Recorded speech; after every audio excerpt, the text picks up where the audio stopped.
মনে চাইছে নাচ গান করবা, দেখবা, করেছো আর দেখেছো। এখনো কি তোমার অন্তরের আশা পূরণ হয় নাই? তওবা কি করবা না? মরণের ভয় কি নাই রে যুবক? আজকে তুমি এখানে বসে আছো, কালকে 10টার সময় হতে পারো তুমি লাশ। এই যে রমজানের রোজা গেল, ঈদ গেল, কত মানুষ মরে গেল, বাসটা পানির মধ্যে চলে গেল।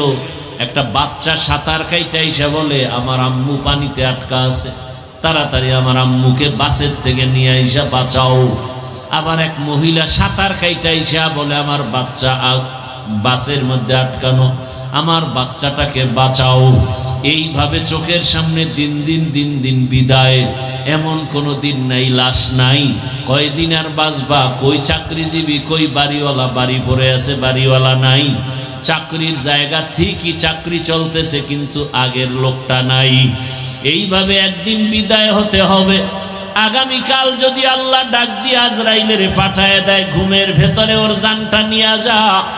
সকাল 10টা 11টায় আম্মু জানাইসা যখন ডাকবে, দেখবে ঘরের মধ্যে বাচ্চার সন্তানের জবানে কোনো আওয়াজ নাই। প্রতিদিন 2 ডাক দিলে সারা দেয়, আজকে এত ডাকি সারা দেয় না কেন?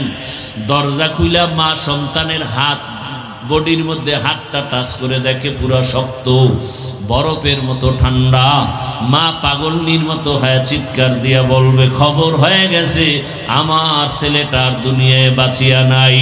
ও যুবক বাবারা, একটু চিন্তা করো, ঘুমের মধ্যেও কত মরণ হয়ে যায়। ও পর্দার আড়ালের মা বোনেরা, কয়দিন আর দুনিয়ায় বাঁচবেন, কখন মরণ হবে জানা নাই। এখনো সময় আছে, তওবা করেন। ওই মা ডাক দিয়া স্বামীকে ডাকবে, ও যুবক, আল্লাহ কুদরতের দরজা খুলে দিলে তুমি দেখবা বাবাও কাঁদতেছে আর বলতেছে আমার সন্তান নাই। মা কাঁদবে আর বলবে আমারে আর মা বলে ডাক দেওয়ার কেউ নাই। অনেকে মা বাবা গ্রামে সারিয়া এই পার্বত্য অঞ্চলে আইসা থাকে, মায়ের খবর পর্যন্ত নিতে পারে না। এই কোরবানিতে জানো না, মা তোমারে রেখে গোশত খায় না। মা তাকায় থাকে সন্তান কখন আসবে, ওর মুখে আগে দিয়া তারপরে আমি খাবো।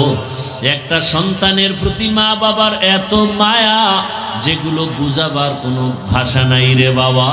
তুমি যেদিন মা বাবা হবা সেদিন তোমার বুঝে আসবে। ও বোনেরা, মায়েরা, পর্দার আড়ালের আমার যুবক বাবারা, বৃদ্ধ বাবাজিরা, ওই বাবায় টেলিফোন করা শুরু করবে, ইমাম সাহেব আমার ছেলেটা মরে গেছে, আপনি জানা দিয়া কোথাও যাবেন না। তুমি দেখতে থাকবা, এক দলকে পাঠাবে বাজারে যাও কাফন কেনার জন্য, আর এক দলকে বলবে কবর খনন করার জন্য বাঁশবাগানে দৌড়াও, আর এক দলকে বলবে ঘরের পেছনে গরম পানি মশারি টানাও। আজকে আমি বলি আমার বাড়ি, আমার গাড়ি, আমার সব, কিন্তু জানুনি আমার গায়ের জামাটা বেলেট দিয়া কেটে কেটে রেখে দিবে। আমার হাতের ঘড়ি আর একজনে দিয়া বলবে এটা আমার হাফিজুর রহমানের ঘড়ি না।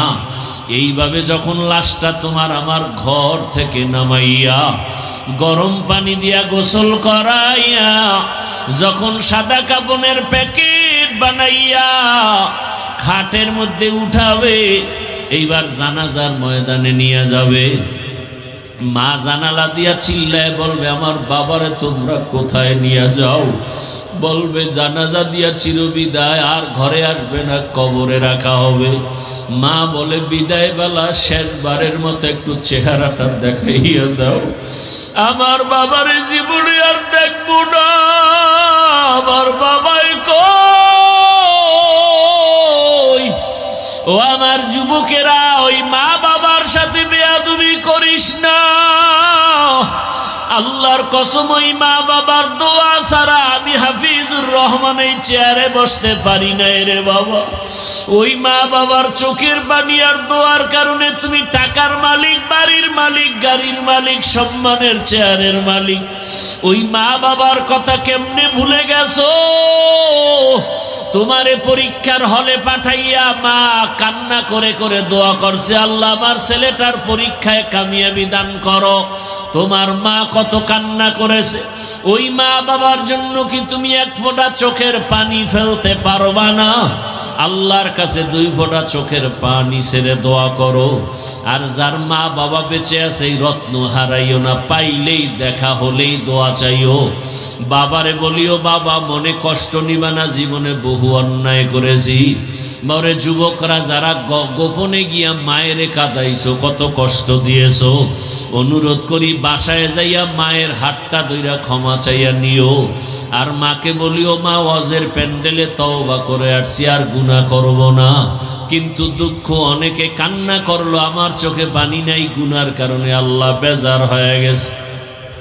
মা তুমি আমার উপরে বুঝি বেজার, আমার মাথায় হাতটা দিয়া দোয়া করে দাও, আর কোনোদিন বেয়াদবি করব না। মাকে যদি বলতে পারো দেখবা মায়ের চোখে পানি।